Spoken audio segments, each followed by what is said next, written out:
In Tel Aviv, Israeli friends of mine tell me, there are armed guards at fast food restaurants. Last time I was there, I saw security guards metal wanding everyone going into a shopping mall. Palestinian friends in the West Bank are afraid their children might be shot on the way to school, or their homes demolished or bombed by Apache helicopter missiles, or that Israeli soldiers will kick their door down in the middle of the night and arrest grown-ups and children alike. It's a big mess in a tiny place about the size of Vermont, and we'd all like these problems to stop. But we hear that the situation is intractable, that it's complex, that there's no real solution. But in fact, I'd like to suggest a solution in 2 words: equal rights. That's what this story is about. Not religion, not ancient feud, not hatred, not even land, really. Equal rights. As long as there are not equal rights, there will be trouble. Equal opportunity, equal treatment under the law. That basic value I was raised with in this country, even if it's not entirely true here, turns out to be the basis for a solution over there. Equal rights for Israelis and Palestinians. So our question needs to be, what are the obstacles to equal rights for Palestinians and Israelis?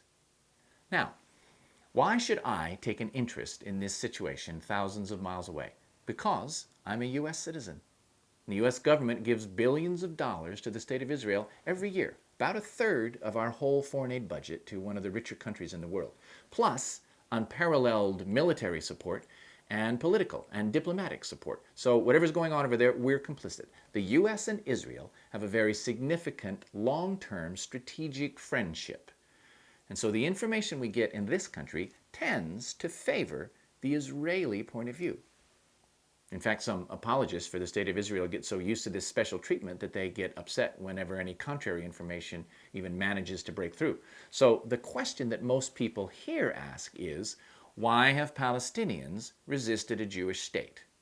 Well, if we use equal rights as our standard and look at some of the history and issues that have shaped Palestinian consciousness, we can begin to understand. However, we have to get past some common assumptions. For example, who was there first? And the answer is nobody was there first. There are some Jews who claim descent from the ancient Habiru, or Hebrews, who appeared in the region at least 3,000 years ago, probably longer, and had kingdoms there for some hundreds of years. And there are some Palestinians who claim descent from the ancient Kenaanu, or Canaanites, who appeared in the region at least 4,000 years ago, probably longer, had many kingdoms in the area. It was the Canaanites who founded the cities of Jerusalem and Jericho, for example. Now, both of these claims are equally valid and not valid, and impossible to prove beyond family lore and stories. Archaeology is not much help, and remember, for example, that one may become Jewish by conversion as well as by blood. There's actually no evidence that Palestinians and Jews are not the same people, and there certainly has been plenty of intertwining over the centuries.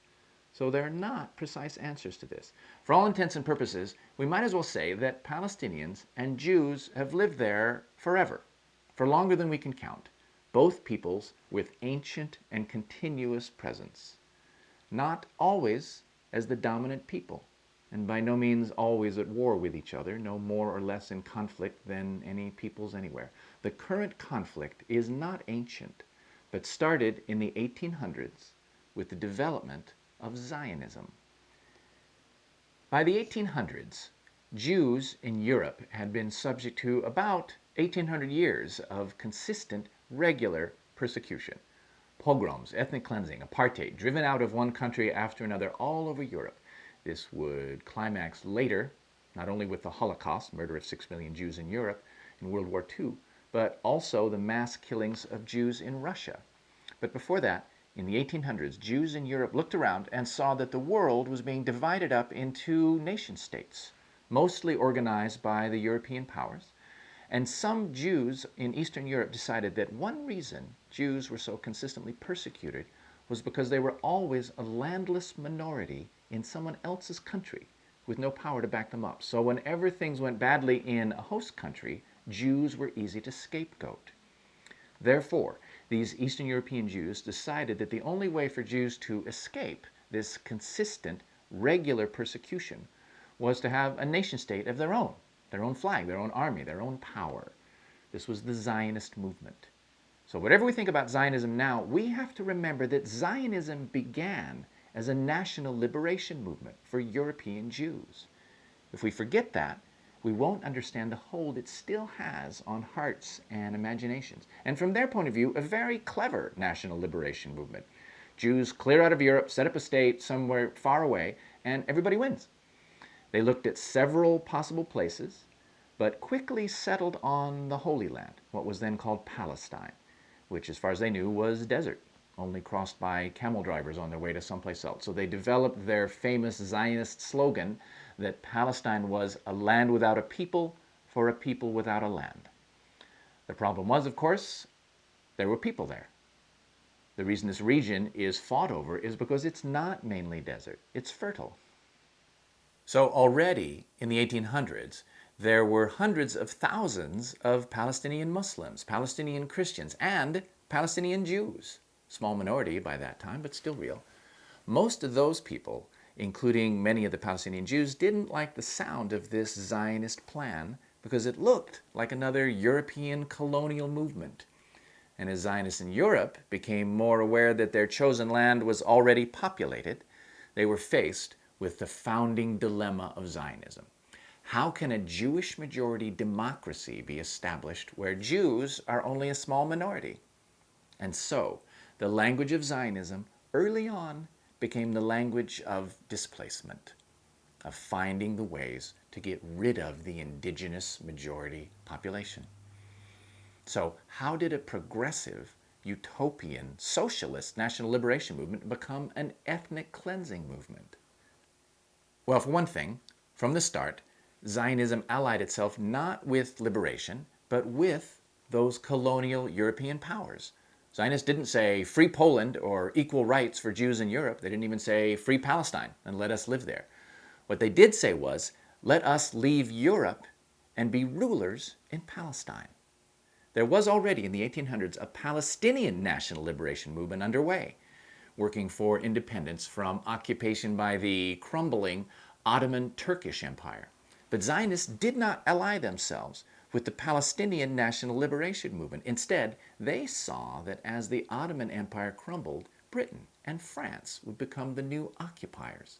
So Zionists went to Britain and France and said, let us be the new occupiers for you. We will represent European interests in the region.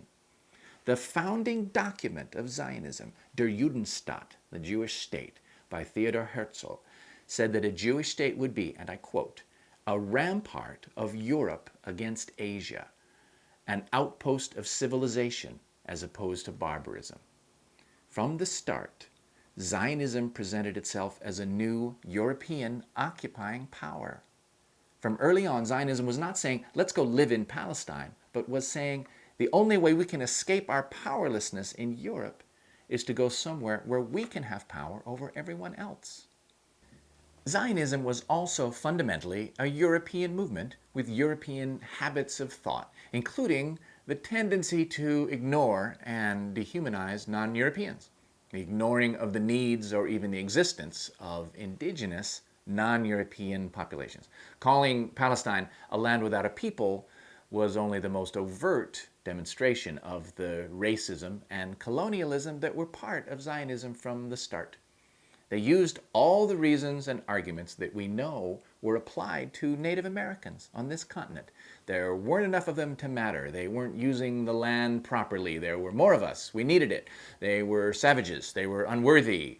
We made their lives better. We brought them civilization. We had a manifest destiny. It was God's will. It was history's will. We were stronger and we took it, and therefore it was inevitable. And most importantly, the fact that they resist us proves that they're unworthy savages, driven by hatred or religion or just savagery. There was 1,000 years of anti-Arab racism to draw on in Europe, and Zionism continued to maintain that image of savage Arabs who were uncivilized because they resisted a European incursion. The simple arithmetic was that Jews were a small minority in Palestine, and so no Jewish majority state would have been possible without what was then called transfer. what we now call ethnic cleansing. The indigenous majority could not be accepted as equals. And so we have the ongoing tragedy of Zionism trying to maintain its moral and progressive self-image while being forced to drive out, imprison, or make disappear the existing indigenous majority. So from that point of view, the question is not why did Palestinians resist? The question is, why should Palestinians possibly have agreed to their own displacement? Zionists were openly declaring their plan to found a Jewish state that would, by definition, privilege Jews and discriminate against everyone else. What legal or moral right did persecuted Jews have to displace Palestinians? And what legal or moral reason did Palestinians have to accept their own transfer or ethnic cleansing or subjugation? But of course, Palestinians were never asked, because Zionists and European powers were united in ignoring the wishes of indigenous peoples. And so there was resistance, both nonviolent and violent, and the violence escalated, and from the start, as one of my Israeli friends puts it, neither side refrained from attacking civilians. The myth of Zionist purity of arms has no basis in fact. Zionist bombs were thrown into Arab marketplaces early on, along with other acts of Jewish terrorism. For Palestinians, this was a European invasion, forced on them by European occupying powers. Now remember that many individual Jews from Europe did not see it this way. What? I walked my family across mountains to Spain and rode in the steerage of a merchant ship to Palestine, and you're calling me Genghis Khan? But neither did those pioneers who settled the Great Plains and beyond in the U.S. What? I pushed a covered wagon over the Rocky Mountains with my shoulder, and I'm scrabbling for roots in the dirt, and you're telling me I'm an invader? But they were. Both the European pioneers on this continent and the Zionist pioneers in Palestine had inherited all the racist assumptions of manifest destiny and were part of ethnic cleansing movements. After World War I and the end of the Turkish Ottoman Empire, the British took control of the region and made the situation worse by playing both sides off each other, promising a Jewish state to Jews and an Arab state to Arabs, which contributed to the sense of entitlement. Even if they didn't accept the right of Britain to determine their future, nonetheless both sides felt we were promised. Whichever side Britain was on, they allowed the immigration of thousands of European Jews into Palestine against the objection and resistance of Palestinians. Why should Palestinians be forced by occupying powers to accept an immigrant population that those occupying powers were rejecting? The rise of the Nazis forced more European Jews to immigrate, and of course the Holocaust of World War II. And after the war, Britain and the U.S. closed their borders to Jewish refugees, so many were left with no place else to go. Violence increased. The British gave up their mandate in the region, and in 1947, the brand new United Nations proposed that Palestine be divided into two countries, one Jewish and one for Palestinian Arabs. For Palestinians, this was not the offer of a country. For Palestinians, this was a Euro-American dominated organization stealing a majority of their homeland to give to a minority population, which Jews still were, which had been imposed on them by an occupying power. Plus, like the Peel Commission, several other earlier American and European proposals, the UN proposal still would likely have meant the transfer of thousands of Palestinians out of the Jewish zones. So Palestinians loudly objected, though most would have lived with it. The Zionists didn't really accept the UN partition suggestion either, since they felt that all of Palestine belonged to them. But David Ben-Gurion, other Zionist leaders, decided that 55% of Palestine was much better than the 6% or so that they owned by then. Therefore, would be a good start toward redeeming all of Palestine in the future. So Zionists made a great show of accepting the UN proposal. Violence broke out right away, 1947, with Zionists trying to consolidate and expand their 55% and Palestinians resisting. And this escalated into war. After 6 months, by May of 1948, several 100,000 Palestinians had already been driven out. And in that month, May 1948, some Arab states finally joined in, partially to defend Palestinians, but mainly with territorial objectives of their own.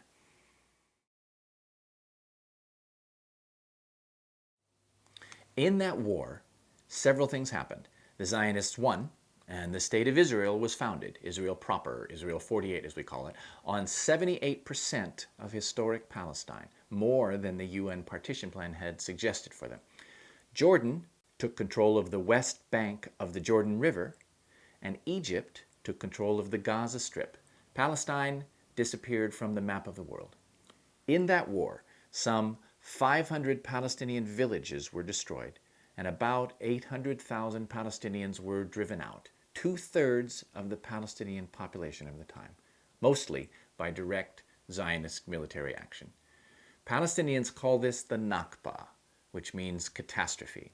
And we have to understand that for Palestinians, this was a kind of Holocaust, a total destruction of a culture. If we don't understand that, then we don't understand Palestinians. And it will be difficult to achieve any kind of peace as long as this is not acknowledged. There's, of course, controversy about this, but mostly it's a false debate. Everyone agrees that the ethnic cleansing took place, that in 1947 there were about 1,200,000 Palestinians, and in 1949 there were about 400,000 Palestinians left in what had been Palestine.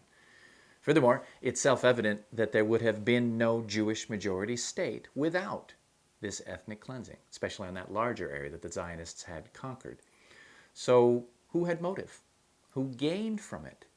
Palestinians certainly had no motive to ethnically cleanse themselves. But for a long time, the new state of Israel put out Hasbara, which is Hebrew for propaganda, saying that Palestinians had done just that they had run away for no reason or because their own leaders told them to.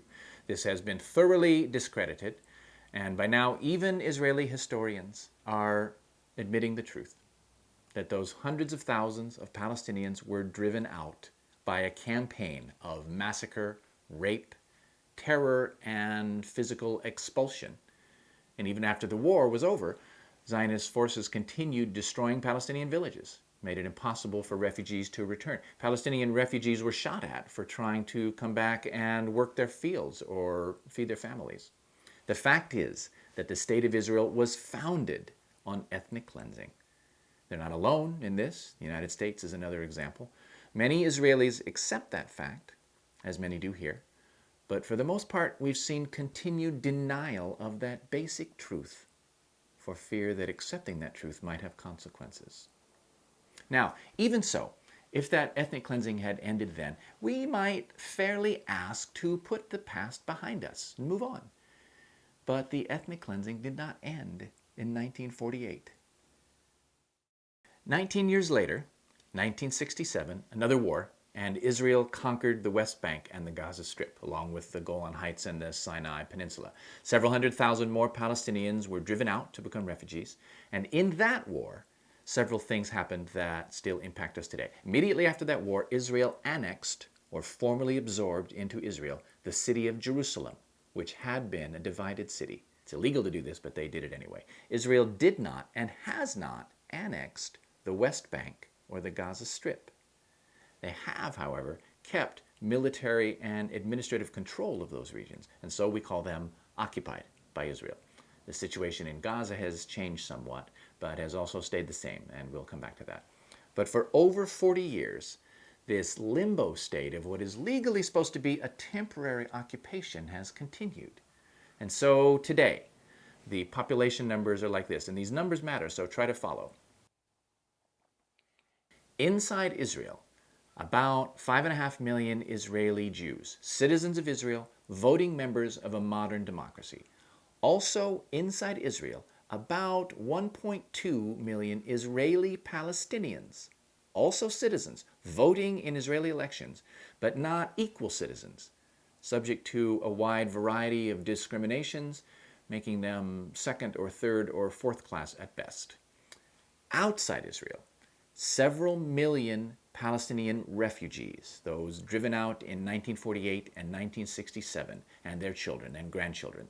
Some assimilated into host countries, some living in refugee camps without basic rights, one of the largest refugee populations in the world, still not allowed to return to their homes inside of what is now Israel. In Gaza, about 1.5 million Palestinians, whose situation we'll come back to. Inside the West Bank, about 2.5 million Palestinians who are citizens of no state, but subjects of Israeli military occupation. Since 1967, Palestinians under Israeli military occupation have had no basic civil or political rights, no freedom of speech, no freedom of assembly or movement, no right to vote in Israeli elections even though the Israeli government controls their lives, subject to arrest and detention without charge or trial, subject to torture in detention, subject to assassinations and extrajudicial murders by Israelis, with an economy deliberately suppressed, surrounded by hundreds of Israeli checkpoints, and now by this wall, which is annexing water resources and farmland into Israel. And right next to them, a population of about 500,000 Israeli settlers. Since 1967, the Israeli government has funded and facilitated the movement of Israeli Jewish citizens into the West Bank and the Gaza Strip. These Israeli Jews are citizens of Israel, able to vote in Israeli elections, possessing all those civil rights we associate with a modern democracy, living right next to Palestinians who have none of those rights. Now, the problem with these settlements is not that Jews live in the West Bank. The problem is that Israeli Jews live there under a completely separate set of laws, with a separate and superior set of rights and privileges, which is a precise definition of apartheid. And worse, Palestinian land is confiscated, Palestinian farmland is stolen or ruined, Palestinian homes are demolished, and Palestinians are still, today, driven out to make room for these settlements. One ethnic group is being driven out to make room for another ethnic group, which is a precise definition of ethnic cleansing.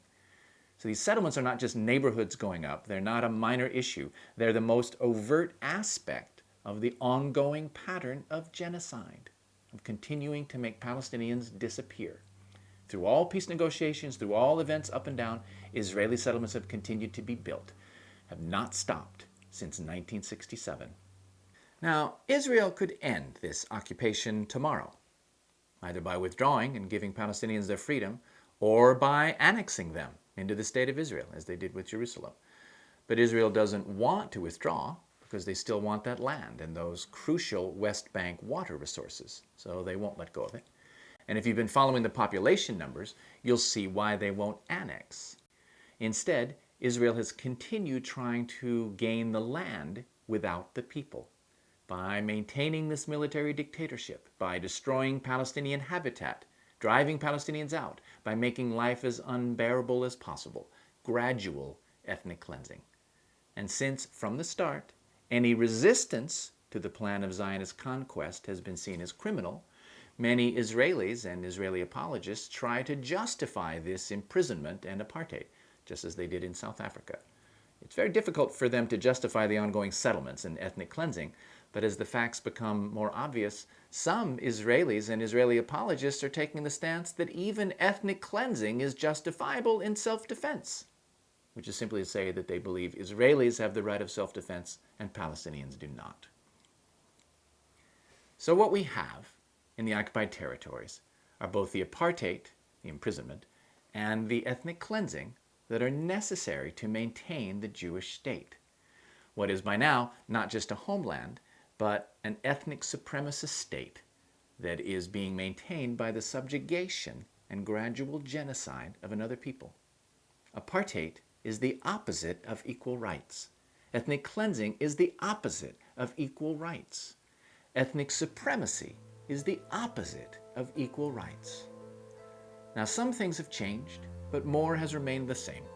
We need to look at some of those changes and examine more closely just what we've been supporting so strongly with our tax dollars and our political power.